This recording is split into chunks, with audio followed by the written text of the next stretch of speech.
tal? Buenos días, ¿cómo están? Gusto en saludarles nuevamente.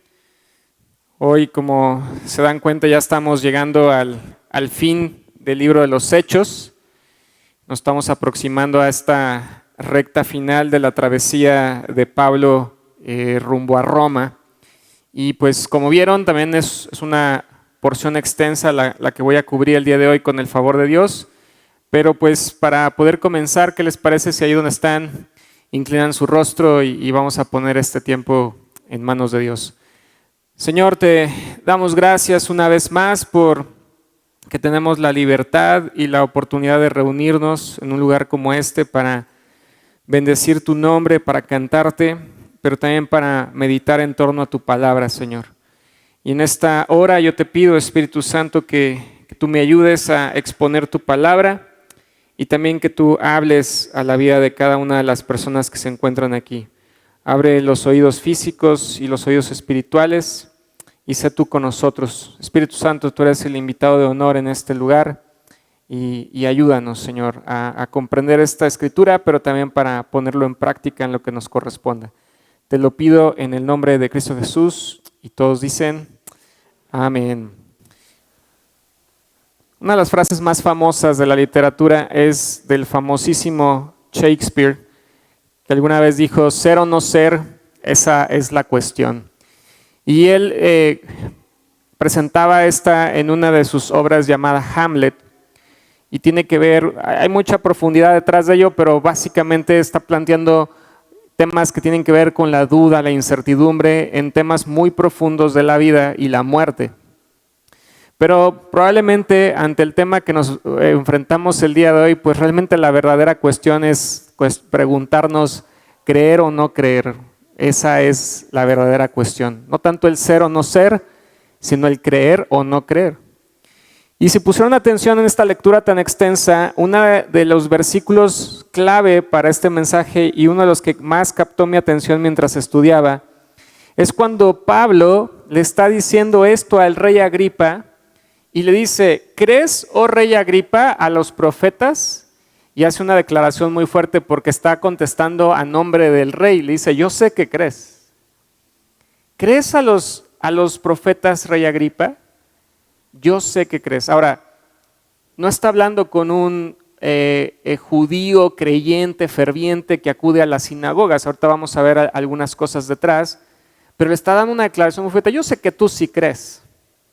Porque este verbo que aparece aquí sobre creer es pensar que algo es verdadero, ser persuadido o depositar la confianza.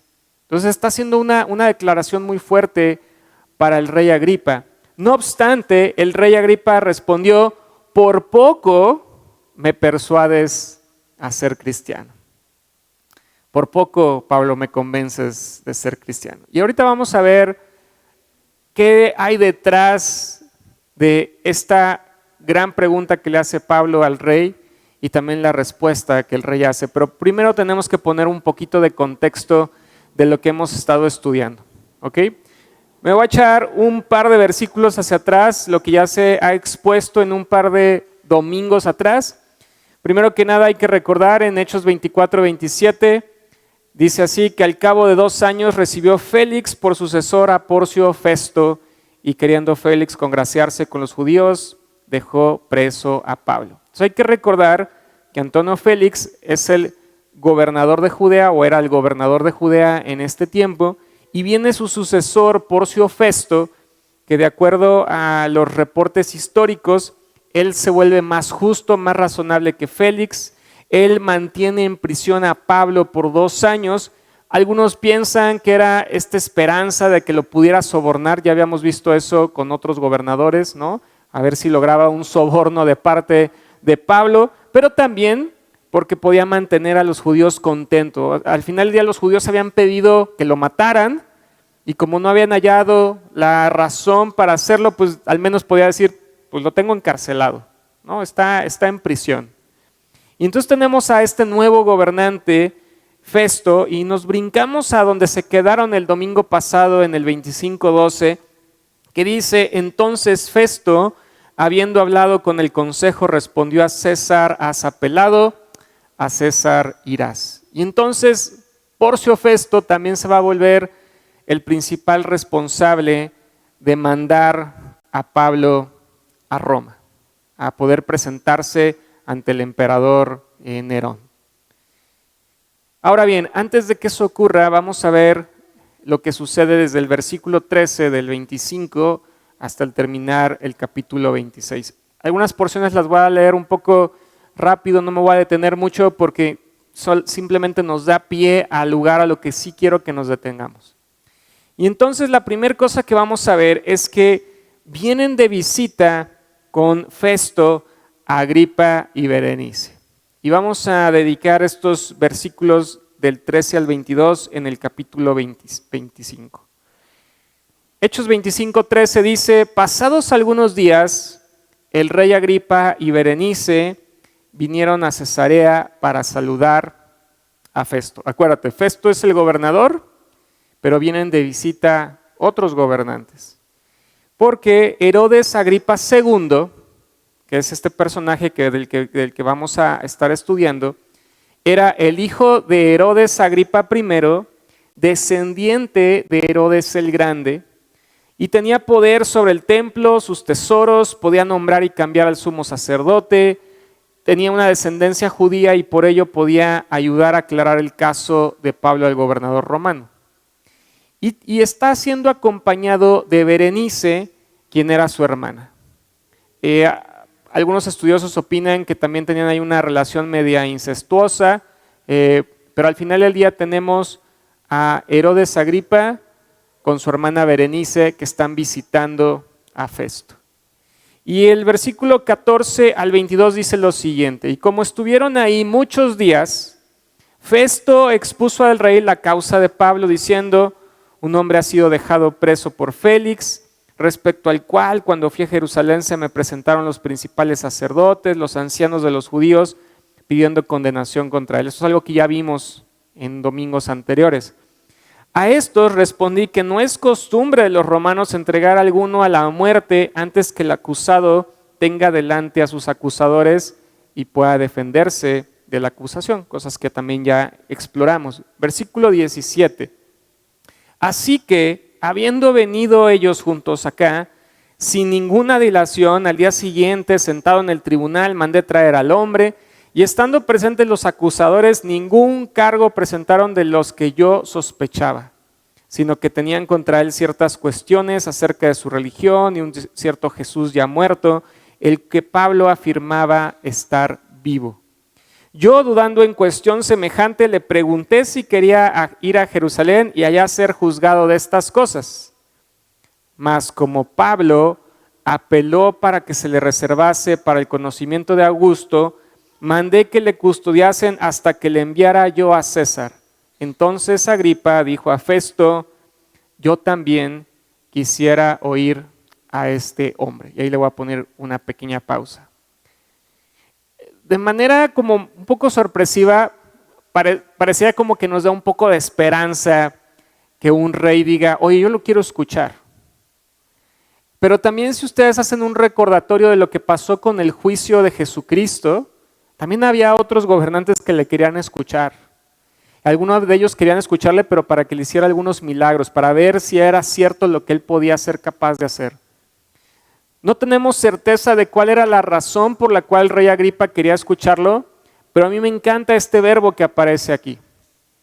Porque el verbo en griego podría ser tal cual la función biológica de escuchar, pero también puede ser esto. Akuo significa prestar atención, considerar lo que se dice, prestar oídos a una enseñanza o a un maestro.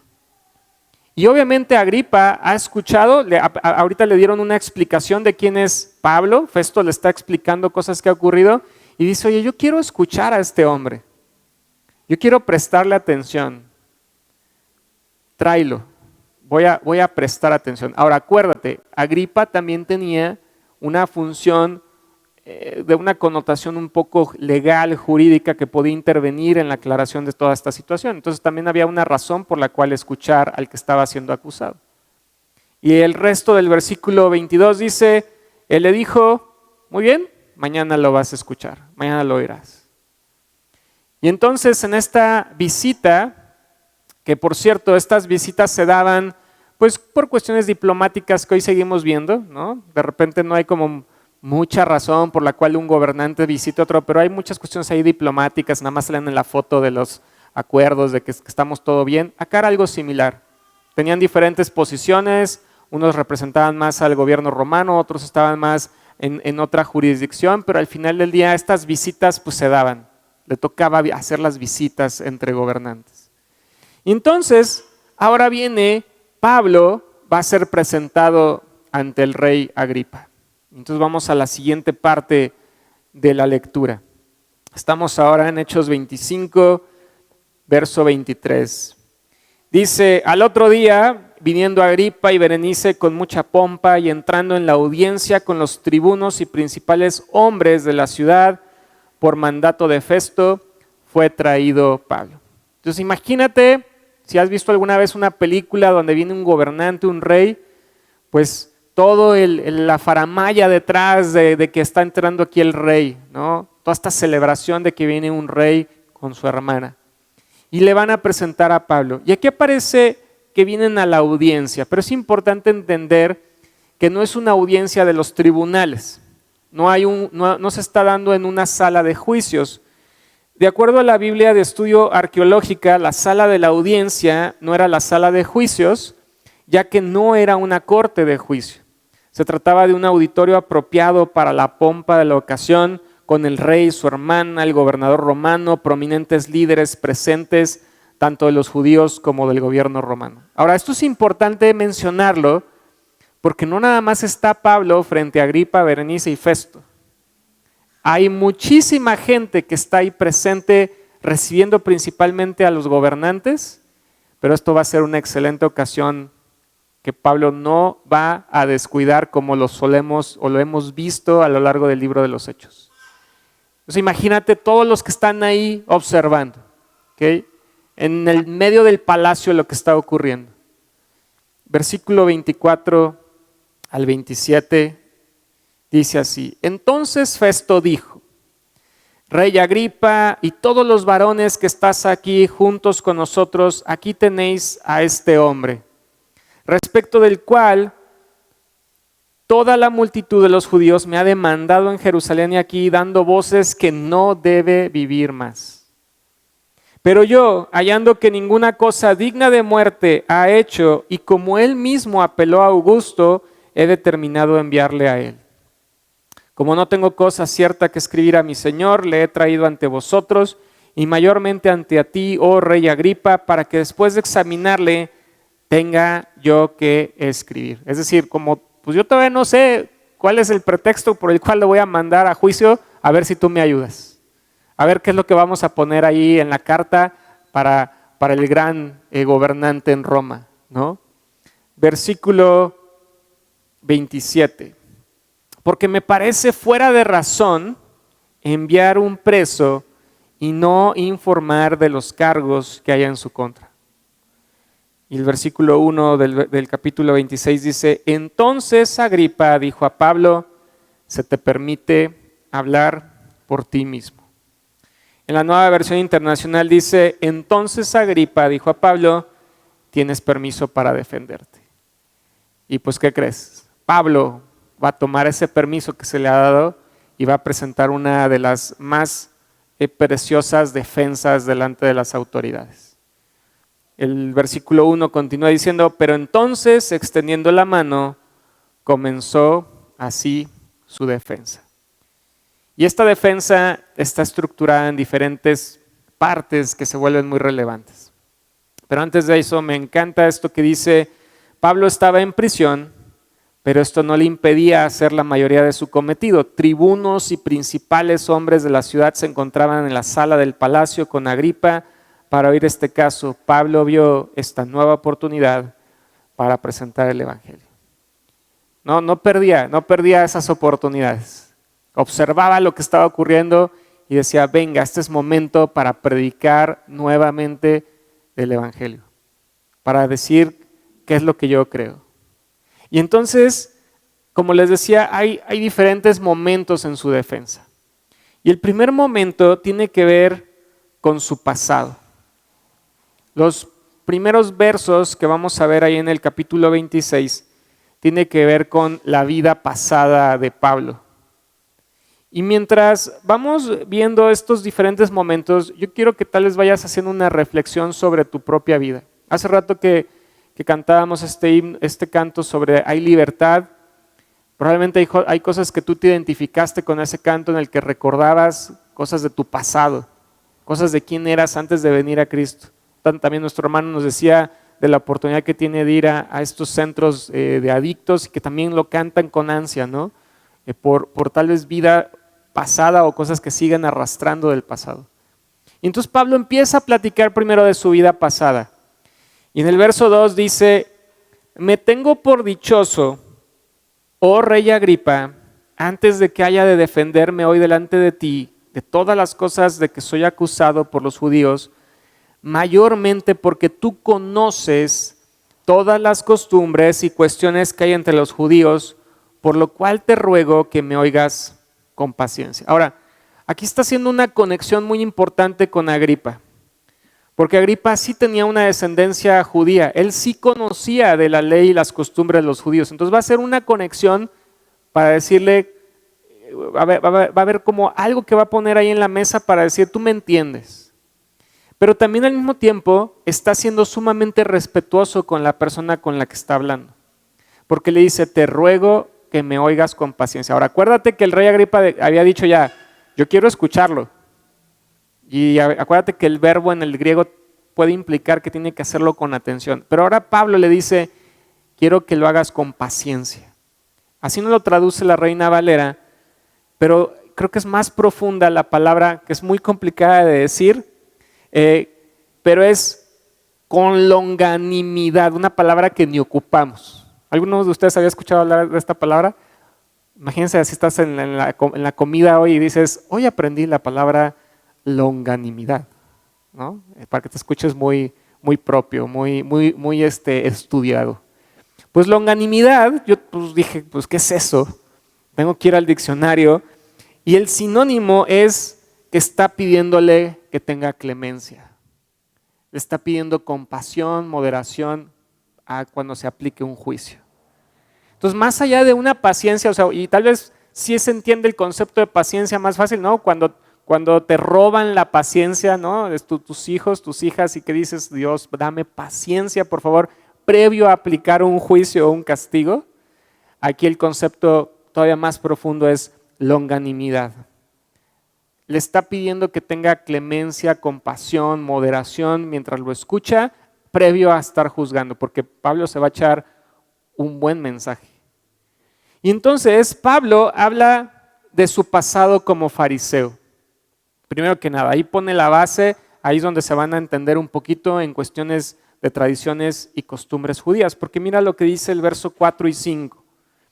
Mi vida pues desde mi juventud, la cual desde el principio pasé en mi nación, en Jerusalén, la conocen todos los judíos, los cuales también saben que yo desde el principio, si quieren testificarlo, conforme a la más rigurosa secta de nuestra religión, viví fariseo. Y eso lo sabemos muy bien.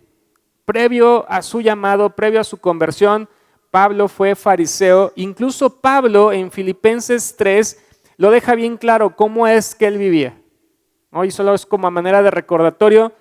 Esto es lo que dice Pablo a los filipenses, si alguno piensa que tiene de qué confiar en la carne, yo más, circuncidado al 8º día, del linaje de Israel, de la tribu de Benjamín, hebreo de hebreos, en cuanto a la ley fariseo, en cuanto a la justicia que es la ley, irreprensible. O sea, no hay nada que me puedan criticar que no haya hecho conforme a la ley de los judíos, apegado a la ley. Acuérdate, hay diferentes pasajes, a mí me impresiona que dice que diezmaban hasta el clavo y el comino. Ahora imagínate, los que tienen, siempre pongo este ejemplo para que veas lo estricto que eran en cuestión de ley. Si ustedes tienen comino en su alacena, imagínate vaciar tu bolsita de comino o tu botecito de comino y decir, pues voy a inventar 120 piececitas de comino, 120 piececitas de clavo y decir, 12 van al diezmo, tantos van al diezmo. Imagínate la precisión de decir apegado a la ley. Ese era el tipo de Pablo. Dice, soy fariseo, o yo fui fariseo, yo viví como fariseo. La ley de los judíos nadie me la va a contar, yo la conozco perfectamente bien. Pero no solo eso, también expone por qué está siendo juzgado. Porque si te fijas, los diferentes gobernantes dicen, pues no entiendo muy bien por qué me lo traen y piden que lo matemos. No comprendo bien. Y Pablo expone la razón. Dice el verso 6 al 8, y ahora por la esperanza de la promesa que hizo Dios a nuestros padres soy llamado a juicio. Está hablando de una esperanza que tienen en Dios y por eso me están juzgando. Verso 7, promesa cuyo cumplimiento esperan que han de alcanzar nuestras 12 tribus, otra vez haciendo referencia al pueblo de Israel, sirviendo constantemente a Dios de día y de noche. Por esta esperanza, oh rey Agripa, soy acusado por los judíos. ¿A qué esperanza se refiere? Verso 8, que se juzga entre vosotros cosa increíble que Dios resucita a los muertos. Le están juzgando, y acuérdense que eso también ya lo vimos hace varias semanas atrás, ha habido una gran trifulca y un gran problema porque Pablo ha estado predicando que los muertos pueden resucitar, que Jesús es el primero que resucita de los muertos y que nosotros vamos a resucitar juntamente con él. Dice, pues por eso nos están juzgando, no les gusta la idea de que tengamos esa esperanza en la resurrección. Y en una de sus cartas, yo creo que varios de ustedes saben muy bien que en 1 Corintios 15 se hace una explicación a profundidad sobre la resurrección, pero solo resalto estos dos versos. Mas ahora Cristo ha resucitado de los muertos, primicias de los que durmieron es hecho, porque por cuanto la muerte entró por un hombre, también por un hombre la resurrección de los muertos. Rey Agripa, me están juzgando porque yo creo esto y porque lo he estado predicando. Los que creemos en Jesucristo vamos a resucitar, está predicando Pablo. Y dice, aquí estoy juzgado por eso, por esa esperanza que estamos poniendo en la resurrección. Y no solo eso, aparte de hablar de su pasado como fariseo, Pablo también tiene que hablar de las atrocidades que él hizo como perseguidor de la iglesia. Siendo fariseo, cómo se volvió un perseguidor de la iglesia. Y entonces en el verso 9 al 11 del capítulo 26 dice, yo ciertamente había creído mi deber hacer muchas cosas contra el nombre de Jesús de Nazaret. Esa era mi misión. Lo cual también hice en Jerusalén, yo encerré en cárceles a muchos de los santos, habiendo recibido poderes de los principales sacerdotes, y cuando los mataron, yo di mi voto. Acuérdense que Pablo estuvo ahí mientras mataban a los primeros mártires cristianos, tomando las ropas de un Santiago, por ejemplo. Versículo 11, muchas veces castigándolos en todas las sinagogas, los forcé a blasfemar y enfurecidos sobremanera contra ellos, los perseguí hasta en las ciudades extranjeras. Pablo estaba, o en este momento Saulo, estaba enfrascado en una misión de persecución, de encarcelamiento, incluso de asesinar a los seguidores de Cristo. En la carta a los Gálatas, capítulo 1, verso 13, Pablo lo pone así, porque ya habéis oído acerca de mi conducta en otro tiempo, en el judaísmo, que perseguía sobremanera a la iglesia de Dios y la asolaba. Si ustedes recuerdan cuando Pablo se convierte y que viene a los discípulos dicen, ay, espérate, no te la creas, probablemente viene a matarnos. No lo querían recibir, lo conocían, tenía una fama de quién era él. Pero también Pablo, en una de sus cartas, reconoce que todo esto lo hizo por ignorancia y en incredulidad. En la primera carta a Timoteo, capítulo 1, verso 13, dice, habiendo yo sido antes blasfemo, perseguidor e injuriador, mas fui recibido a misericordia porque lo hice por ignorancia en incredulidad. Y yo quiero aquí que hagamos una pausa y tal vez tú pienses y reflexiones, sobre ese pasado en tu vida. Muy probablemente no dirías que has sido un perseguidor de la iglesia, ¿no? Muy probablemente nadie de los que estamos aquí hemos sido perseguidores de la iglesia. No, probablemente no andemos allá o nunca anduvimos allá afuera buscando a cristianos para encarcelarlos, para matarlos. Pero tal vez tú podrías llenar el blanco y decir, habiendo yo sido antes tal vez la lista podría continuar más de 3 cosas. Lo que sí tendríamos que reconocer es que todos hemos sido recibidos a misericordia. Porque muchas de las cosas que se hacen en medio de tu pecado es por ignorancia y en incredulidad. Y que tal vez a eso sí podría ser un vínculo con lo que Pablo está haciendo aquí. No solamente se vincula con Agripa diciéndole, sí, soy judío y entiendo, porque yo también fui fariseo y así viví mucho de mi vida. Tú me comprendes, Rey Agripa. Pero también empieza a tocar un tema relacionado con pecado.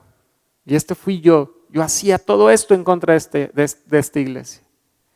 Y entonces, Pablo ahora habla de su llamado, del momento de la conversión.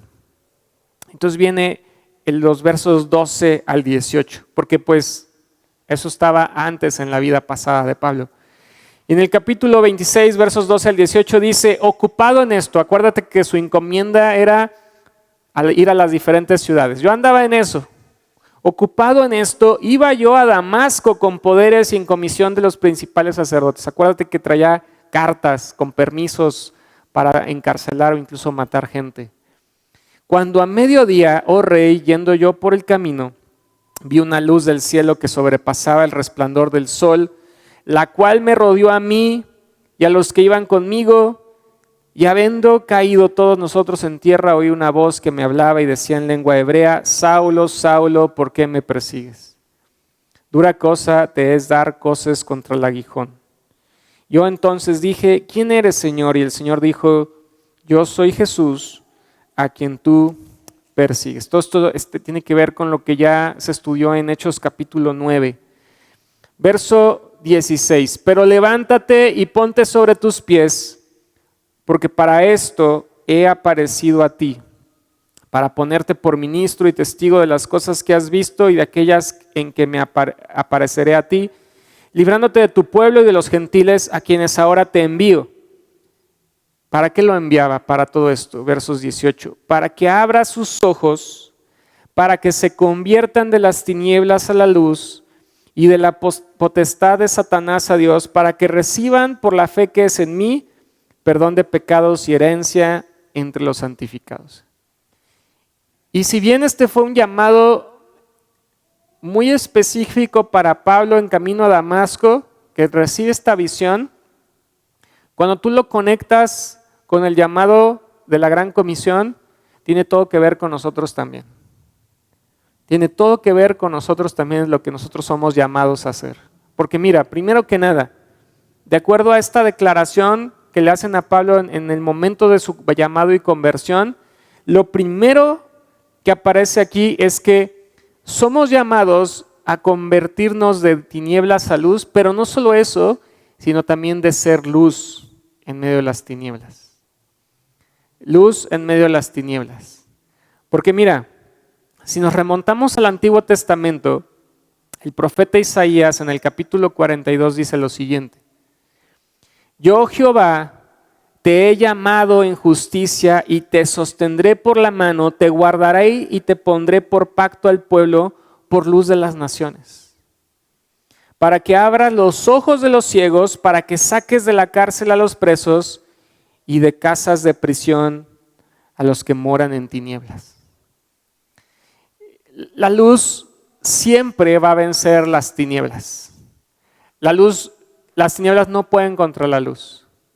Es algo increíble lo que sucede gracias a la electricidad que tenemos en las casas, ¿no?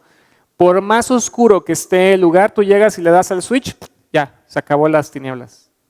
Y si no tienes luz, si traes tu celular, pues prendes y puedes contra las tinieblas. Y si no traes celular, no traes linterna, no hay electricidad, pero traes un cerillo, también el cerillo puede contra las tinieblas, o la vela puede contra las tinieblas.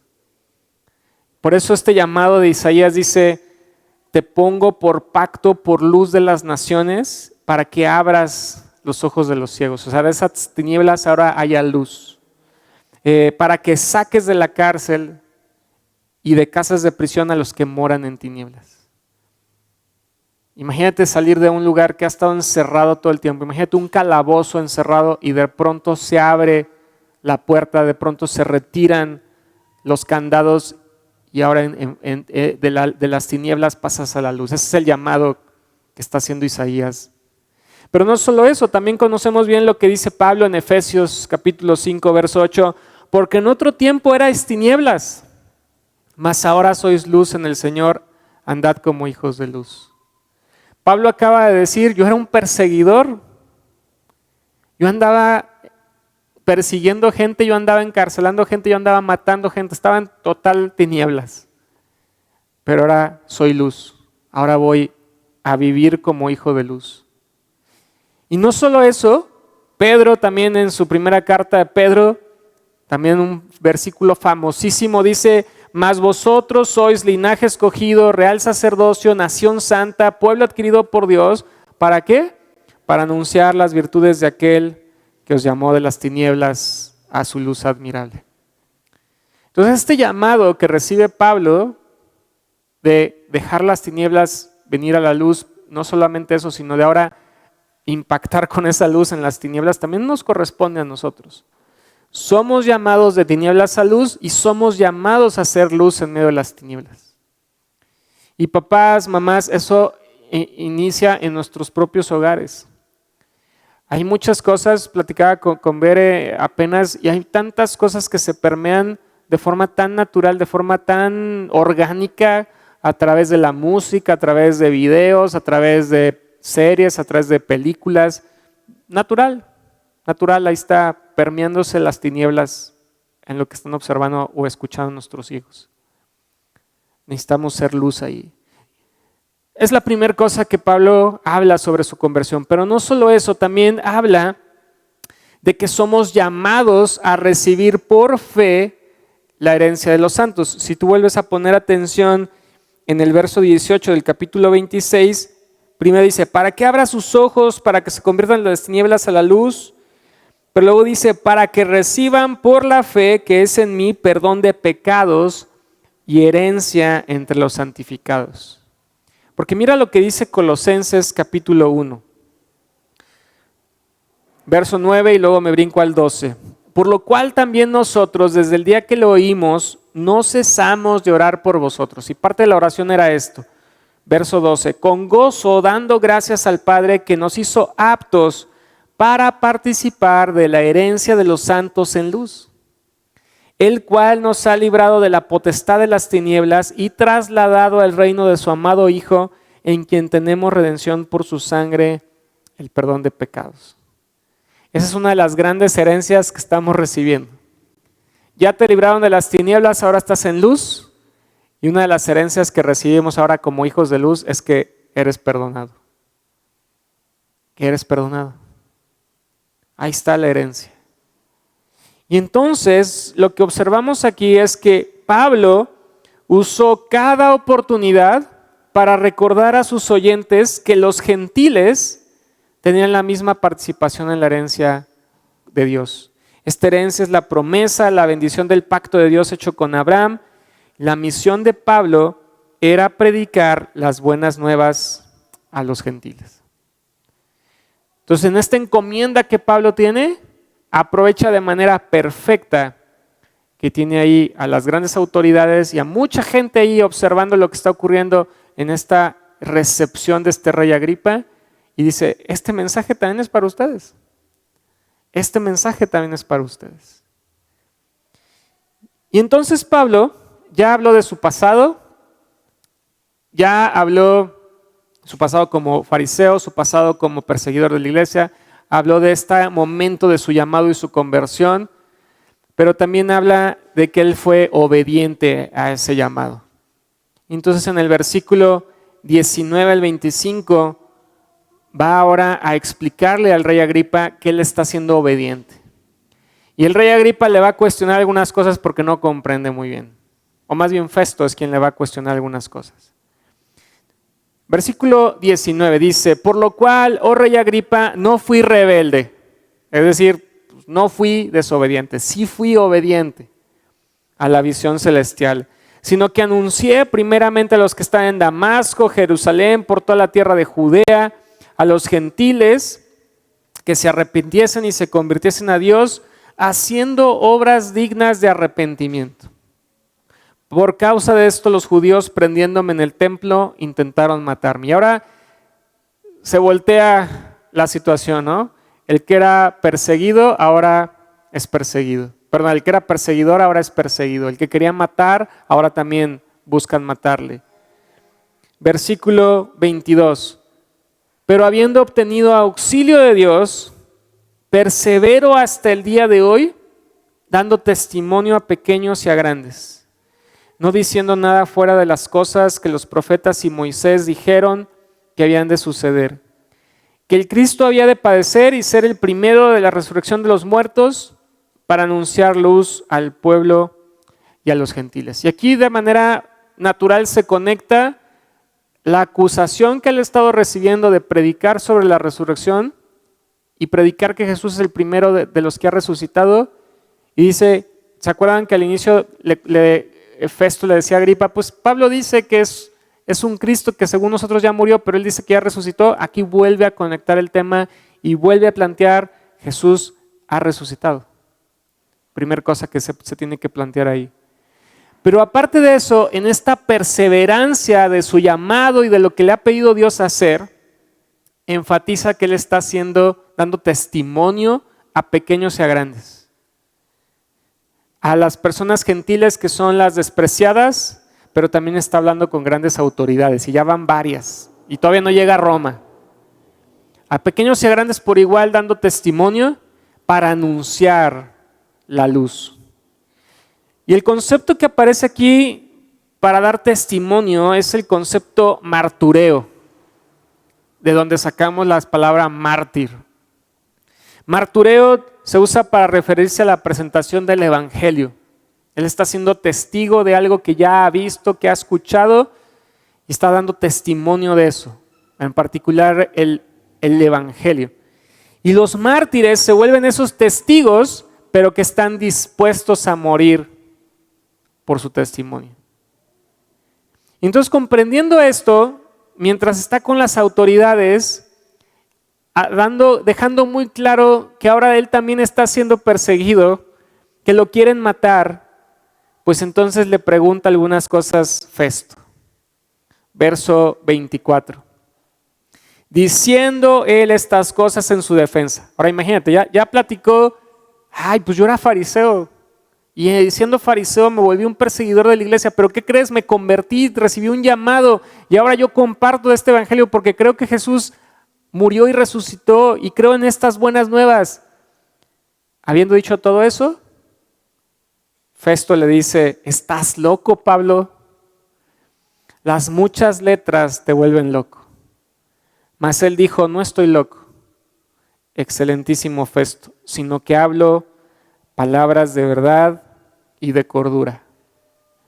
En la Nueva Versión Internacional dice, estás loco, Pablo, el mucho estudio te ha hecho perder la cabeza. Y ahora aquí hago un paréntesis, jóvenes que todavía están estudiando, no lo tomen en cuenta para estudios de secundaria, de prepa, de universidad. No es que te haga loco estudiar mucho, ¿no? Pablo está clavadísimo en algo que lo apasiona tanto, y que Festo le dice, no inventes, esto te ha vuelto loco, estás loco. Pero Pablo responde, no estoy loco, lo que digo es cierto y sensato. Lo que yo te estoy hablando es la verdad. Como dirá alguna gente, es la puritita neta, ¿no? Te estoy hablando neta, Festo. No te estoy diciendo choros mareadores, te estoy hablando la verdad. No estoy loco, estoy sensato, sí estoy cuerdo.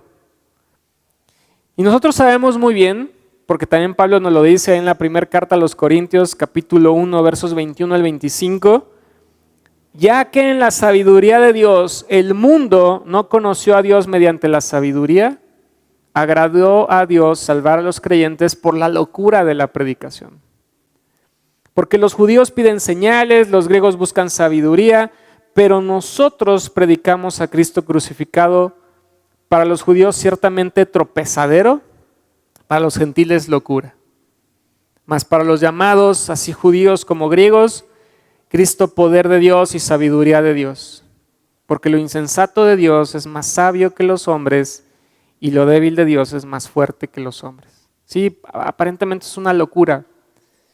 Por ejemplo, los judíos pedían que viniera este gran Mesías. Eso ya lo hemos también explorado en otras enseñanzas. Pensaban que vendría este guerrero soberano, conquistador para librarlos de las cadenas y la opresión, y de repente viene un Mesías que es crucificado y muere y es sepultado, y que los discípulos dicen, pues ya resucitó, pero ellos esperaban algo diferente. Los griegos tenían múltiples dioses, que les presentaran a otro dios no era como nada nuevo, era, pues uno más. Pero Pablo viene a presentarles al Dios verdadero. Los griegos también buscaban meterse dentro de la sabiduría, la filosofía, volverse muy cultos en ellos. Pero esta locura de la predicación hacía como un cruce ahí medio raro entre lo que acostumbraban los judíos y acostumbraban los griegos. La Biblia de Estudio del Diario Vivir dice, las buenas nuevas de Jesús todavía parecen tontas para muchos. Nuestra sociedad rinde culto al poder, a la influencia, a la riqueza.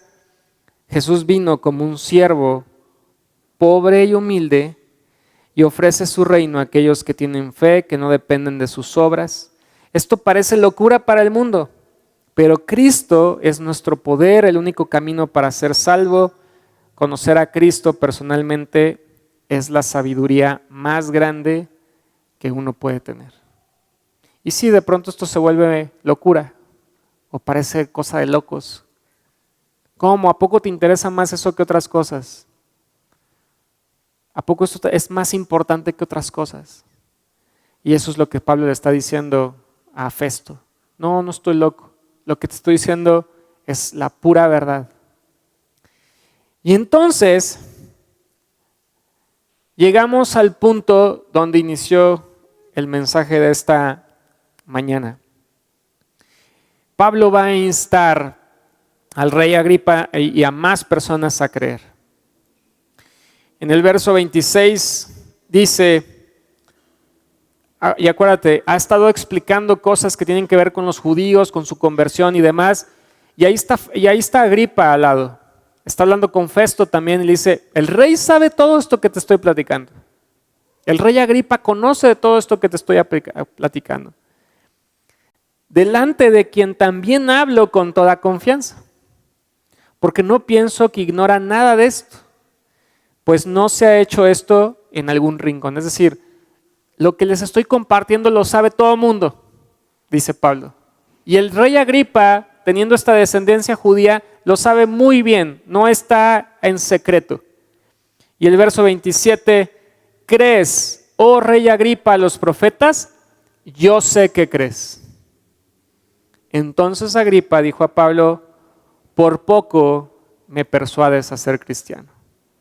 Ahora, yo me imagino la cara del rey Agripa de si había dicho que quería escuchar con atención y le habían traído delante a Pablo y Pablo ha estado dando este discurso, estoy segurísimo que el rey Agripa estaba con la boca abierta. Yo creo que el rey Agripa había estado prestando atención a lo que Pablo estaba diciendo.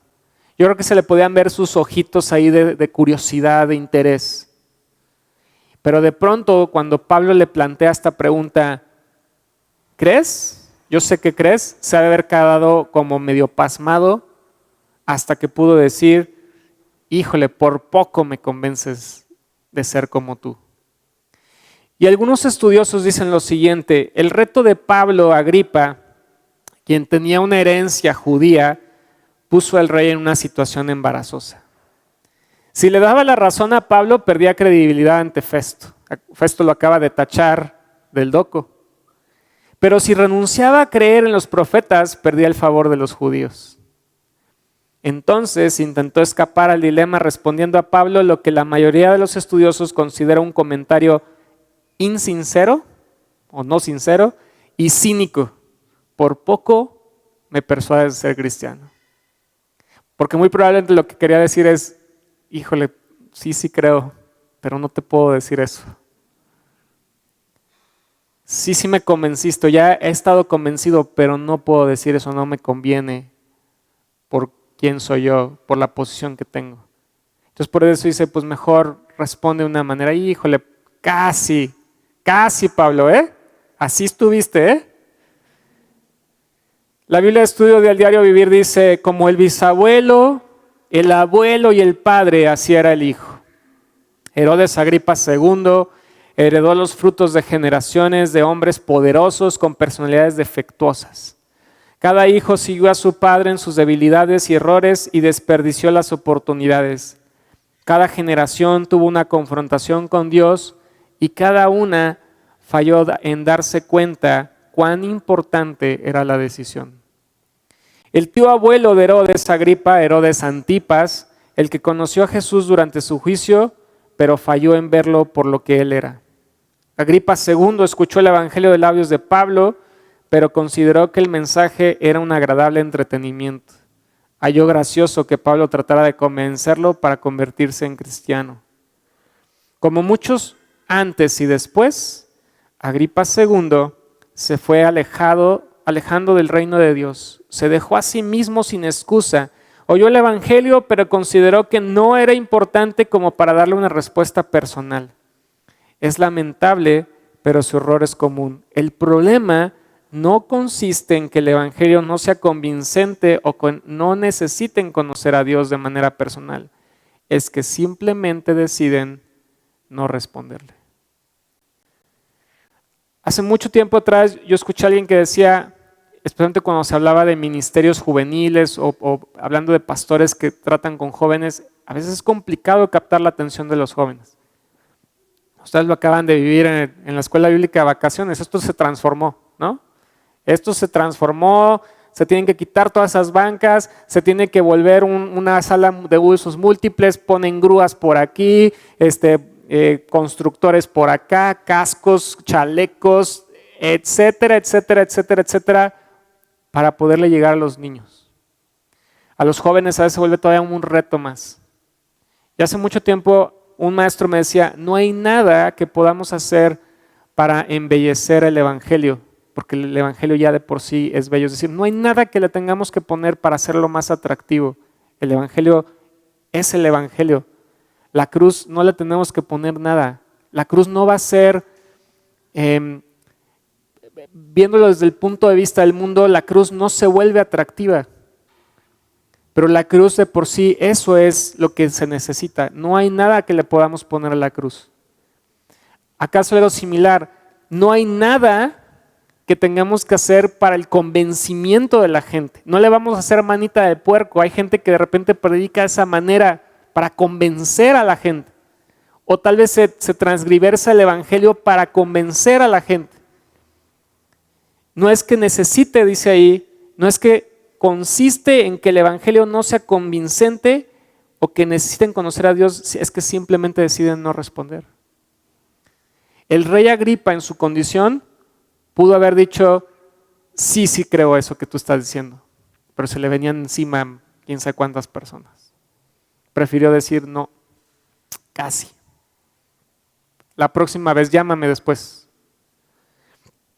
Y Pablo lo que termina diciendo en esta parte es, Pablo dijo, quisiera Dios que por poco o por mucho, no solamente tú, sino también todos los que hoy me oyen, fueses hechos tales como cual yo soy, excepto estas cadenas. Y yo casi estoy seguro que en ese momento del discurso voltea a ver a toda la audiencia. Y probablemente trae, no sé si trae un grillete en los pies o en las piernas, o si trae algo en los brazos, no lo sé. Pero yo creo que sí voltea con la gente y decir, no solamente le estoy hablando a Agripa, le estoy hablando a todos ustedes que me están escuchando acá. Este mensaje también es para ustedes. Y ojalá que sean como yo, con excepción de estas cadenas que traigo aquí. Y lo que nos deja ver Pablo acá es su corazón. Dice, el corazón de Pablo se revela en sus palabras. Le interesaba más la salvación de estos extranjeros que librarse de las cadenas. No estaba volteando a ver el problema de, ay, miren, pobrecito de mí, estoy encadenado. Pida a Dios que le ayude a tener el mismo deseo ardiente de Pablo de ver a otros entregarse a Él, un deseo tan intenso ahí está mal escrito, que diga que eclipse sus problemas. Es decir, en lugar de voltearte a ver a ti y decir, híjole, yo estoy en cadenas, tengo tantos problemas, es, ¿qué necesita la gente de allá afuera? ¿Qué necesitan las personas que me están escuchando, que me ven, que me están observando? Pablo estaba convencido de lo que necesitaban era conocer el Evangelio. Y bueno, finalmente, en estos últimos versículos del capítulo 26, pues los gobernantes se quedan igual de que como empezaron. Es decir, no hay un reconocimiento público de su fe, no hay una aceptación de lo que Pablo está diciendo, pero al mismo tiempo dicen, pues no vemos cómo tenemos que matarlo, no tenemos los elementos para matarlo. Porque el capítulo termina diciendo, cuando había dicho estas cosas, se levantó el rey y el gobernador y Berenice y los que se habían sentado con ellos, y cuando se retiraron aparte hablaban entre sí diciendo, ninguna cosa digna de muerte ni de prisión ha hecho este hombre. Y Agripa dijo a Festo, ¿podía este hombre ser puesto en libertad si no hubiera apelado a César? Es decir, en ese momento hubiera podido decir a Agripa, ¿quieres mi opinión, Festo? Déjalo libre, ya, ahí muere. Pero como apeló a César, tiene que ir a César. Y entonces la historia todavía continúa porque muy pronto Pablo llegará a Roma buscando que ahí también crean. Y va a encontrar las mismas oportunidades para seguir predicando de Cristo en medio de las cadenas, pero también ante grandes autoridades. Ahora, yo veo que hay tres cosas muy puntuales que podemos aprender de Pablo en este discurso de defensa. Y ya las he ido mencionando, pero las resalto para terminar. Lo primero sería que, así como Pablo, frente a un gobernante, dice, yo era esto, nosotros también podemos reconocer nuestro pecado y de dónde venimos. Y no necesariamente delante de una autoridad, eso lo podemos hacer delante de Dios mismo. Señor, yo he sido esto.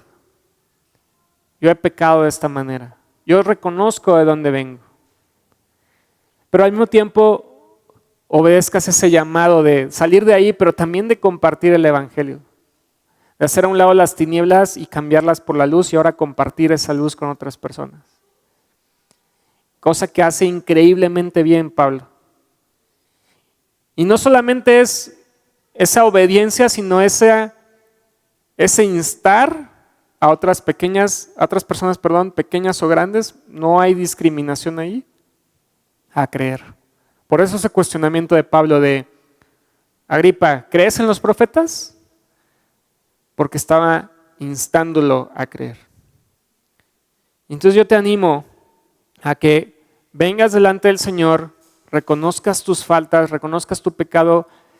Si ya lo has hecho, que le agradezcas de dónde te has sacado, de dónde te ha librado, pero que también pongas manos a la obra para vivir fuera de las tinieblas, andar como hijos de luz, y podemos seguir invitando a más gente a creer en su Evangelio. Te invito a que ahí donde estás puedas inclinar tu rostro y vamos a terminar en oración. Señor, una vez más te doy tantas gracias por la vida de Pablo. Te doy tantas gracias por que podemos seguir aprendiendo de él. Y Señor, que cómo es que él veía estas diferentes oportunidades para seguir compartiendo con pasión lo que tú habías hecho en su vida, lo que tú le habías mostrado en su vida. Y Señor, que lo hacía con tal fervor, Señor. Te pido que nos ayudes a poder hacer a un lado nuestro pasado, poder hacer a un lado los pecados que de pronto nos pueden estar asediando, escuchar tu voz, escuchar tu llamado, ser obediente a Él y compartir de tu palabra con otras personas, vivir como hijos de luz y ayudar a otros a salir de esas tinieblas a la luz, Señor. Ayúdanos a presentar el Evangelio a más personas. Y gracias por esta iglesia, Señor. Te pido que la bendigas, te pido que puedan ser un pilar, un faro de luz aquí en medio de la ciudad de Tecamachalco, Señor, y que tu luz pueda permear en medio de las tinieblas hasta los más recónditos rincones, Señor. Te lo pido y agradezco en el nombre de Cristo Jesús y todos dicen amén. Que Dios les bendiga.